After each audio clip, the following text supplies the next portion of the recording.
नमस्कार, मी कोमल. आज आपण व्हेज पुलाव कसा बनवायचा ते बघणार आहोत. त्यासाठी इथं मी HMT तांदूळ घेतलेला आहे. तो स्वच्छ पाण्याने धुवून घेतलेला आहे. ह्या सुद्धा तांदळाचा व्हेज पुलाव बनवला तर खूप छान बनतो. मी HMT तांदळापासून बनवते. आजचा व्हेज पुलाव आहे तो. ह्या वाटीने मी 2.5 वाटी तांदूळ घेतलेला आहे. ते स्वच्छ धुवून घेतलेला आहे. इथं मी भाज्या काय काय घेतलेल्या आहेत त्या सुद्धा दाखवते. वाटाणा घेतलेला आहे, मी बटाटा घेतलेला आहे, फ्लॉवर घेतलेला आहे, एक वांग घेतलेलं आहे. ते कट करून मिठाच्या पाण्यात टाकलेलं आहे म्हणजे ते काळं वगैरे पडू नये यासाठी.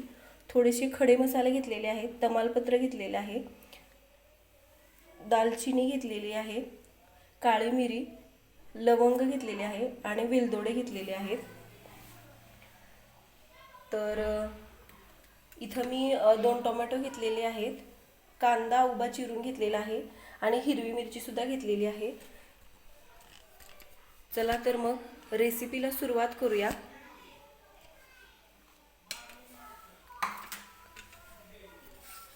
इथं मी टोप गरम करायला ठेवलेला आहे. आज मी टोपामध्येच व्हेज पुलाव बनवणार आहे. पातेलं छान असं गरम झालेलं आहे. मी तेल टाकून घेते. तेल थोडंसं जास्त टाकायचं.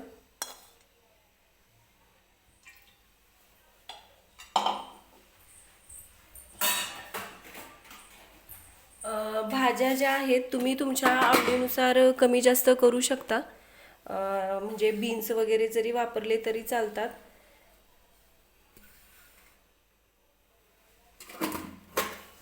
बीन्स, शिमला मिर्च किंवा गाजर वगैरे जरी टाकलं तरी सुद्धा खूप छान लागतं या पुलावमध्ये. पण मी बीन्स वगैरे नाही टाकलेले. तेल गरम करून घेते सुरुवातीला आणि मोहरी टाकून घेते. मोहरी व्यवस्थित तडतडू द्यायची आहे. नंतर मी जिरे टाकून घेणार आहे. आणि आता सुरुवातीला कांदा टाकते मी.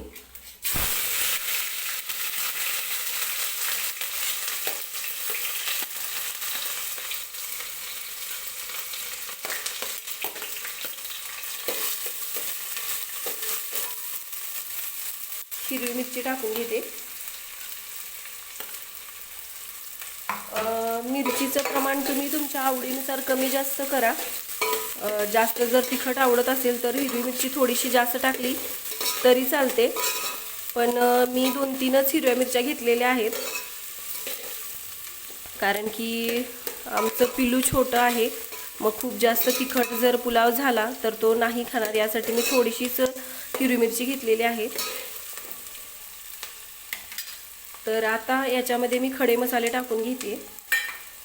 खडे मसाले सुरुवातीला टाकायचे नाही लगेच, नाहीतर ते करपतात.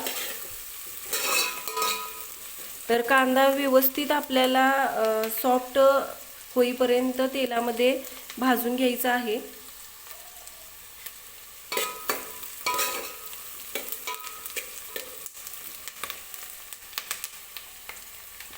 मी आलं लसणाची पेस्ट सुद्धा बनवून ठेवलेली आहे.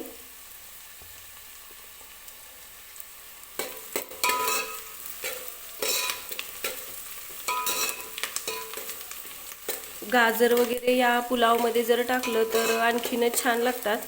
पण मला गाजर आवडत नाही पुलावमध्ये, त्यामुळे मी गाजर वगैरे नाही टाकलेलं.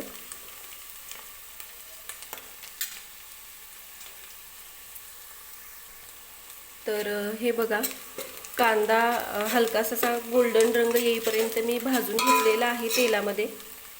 आता याच्यामध्ये मी टोमॅटो टाकून घेणार आहे. टोमॅटो थोडे जास्त टाकायचे पुलावमध्ये, म्हणजे छान लागतो पुलाव. खडे मसाले टाकल्यानंतर छान असा वास येतोय घरभर मसाल्यांचा. स्टार फूल वगैरे ते सुद्धा टाकलं तरी चालतं, पण आत्ता माझ्याजवळ स्टार फूल नव्हतं त्यामुळं मी ते नाही टाकलेलं. ते सुद्धा टाकल्यानंतर खूप छान असा पुलावाला सुद्धा छान टेस्ट येते. टोमॅटो सुद्धा व्यवस्थित भाजून घ्यायचा आहे. एक 2-3 मिनिटे मी फक्त टोमॅटो अगोदर भाजून घेणार आहे तेलामध्ये.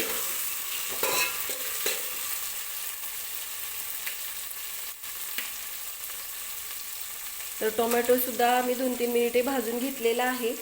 तर आता याच्यामध्ये आपण ज्या भाज्या घेतलेल्या आहेत म्हणजे बटाटा वगैरे ते सुद्धा मी टाकून घेणार आहे, म्हणजे तेलामध्ये छान असं त्या सुद्धा परतल्या जातील. तर सुरुवातीला मी बटाटा टाकून घेते.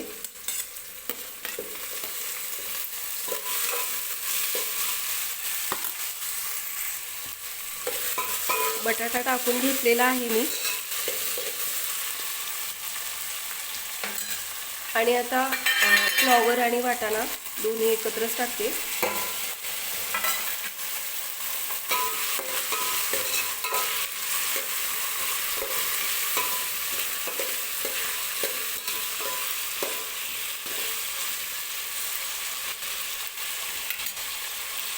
तर एक बटाटा घेतला होता मी, त्याची साल काढून छोटे कट करून स्वच्छ पाण्याने धुवून घेतला होता. तर आता वांगी टाकली मी.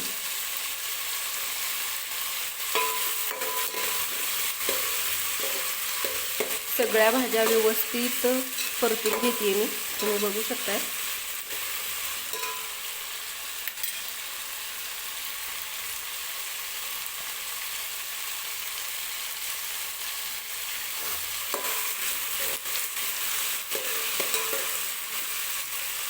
भाज्या व्यवस्थित परतून घेतलेत मी.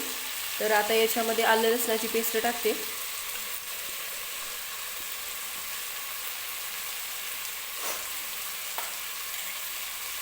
हे बघा, 1 चमचा आलं लसूण पेस्ट टाकणार आहे मी.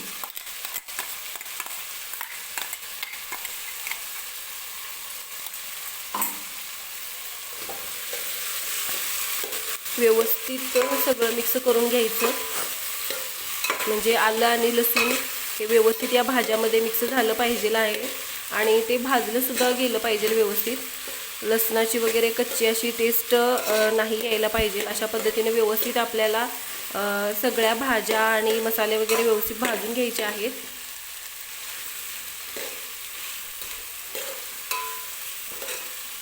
तर एक 2-3 मिनिटे मी आलं लसूण सुद्धा ह्या भाज्यांसोबत व्यवस्थित भाजून घेणार आहे. तर आलं लसूण वगैरे व्यवस्थित मी भाजून घेतलेले आहे तेलामध्ये. तर आता याच्यामध्ये आपण सुके मसाले टाकायचे आहेत. सुरुवातीला मी हळद टाकते, जिरेपूड टाकणार आहे मी आता,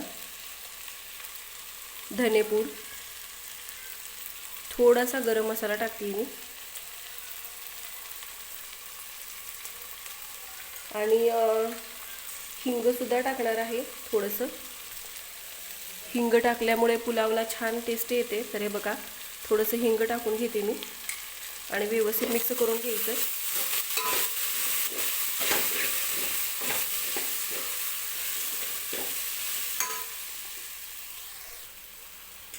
तर अगदी थोडंसं मी आपलं घरगुती लाल तिखट जे असतं ते टाकणार आहे.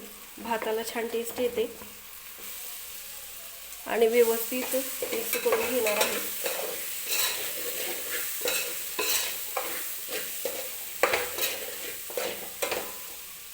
आता धुवून घेतलेला तांदूळ आहे तो मी टाकून घेते. तो सुद्धा आपल्याला या भाज्यांसोबत एक 2-3 मिनिटे परतून घ्यायचा.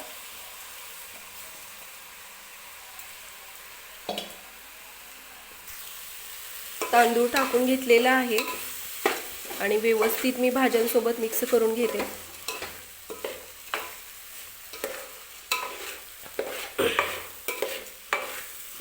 एक 2-3 मिनिटे ह्या भाज्यांसोबत मी हा तांदूळ व्यवस्थित मिक्स करून घेते आणि नंतरच याच्यामध्ये मी पाणी ओतणार आहे. तर छान असा घरभर वास सुटलेला आहे सुके मसाले वगैरे टाकल्यानंतर. तर हे बघा, आता मी याच्यामध्ये पाणी टाकणार आहे. तर ह्या मिक्सरच्या भांड्यामध्ये मी 1 ग्लास पाणी ओतलं होतं, ते पाणी सुरुवातीला ओतून घेते आणि आता 1 ग्लास टाकते. तर मी 2.5 वाटी तांदूळ घेतला होता, तर त्यासाठी मी 2.5 ग्लास पाणी वापरणार आहे. व्यवस्थित मिक्स करून घेते. टोप थोडासा मोठाच घेतलेला आहे मी, म्हणजे भात असा सुटसुटीत जरा शिजला की तांदूळ सुद्धा असे मोकळे मोकळे होतात त्यासाठी. चवीनुसार मीठ टाकून घ्यायचं आहे.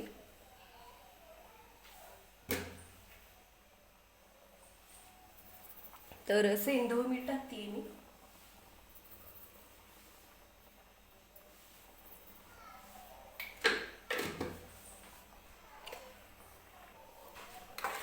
मीठ टाकून घेतलेलं आहे आणि व्यवस्थित मिक्स करून घेते. आज थोडीशी तब्येत खराब असल्यामुळे आवाज थोडा वेगळा येतोय, कारण की मध्ये मध्ये खोकला येतोय त्यासाठी. तर आवाजाकडे जास्त लक्ष देऊ नका, रेसिपीकडे लक्ष द्या.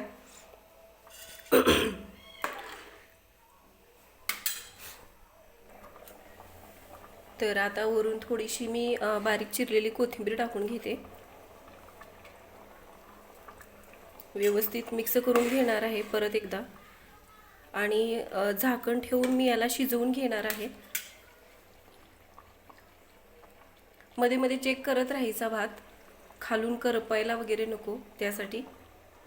तर मी याच्यावरती या पातेल्यावरती झाकण ठेवते आणि एक 7 ते 8 मिनिटे हा भात मी शिजवून घेणार आहे व्यवस्थित. तर तयार आहे गरमागरम आणि अगदी टेस्टी असा व्हेज पुलाव. तर तुम्ही सुद्धा अशा पद्धतीनं हा पुलाव एकदा नक्की बनवून बघा आणि व्हिडिओ आवडला तर व्हिडिओला लाईक करा, शेअर करा आणि चॅनलला सबस्क्राईब सुद्धा करा.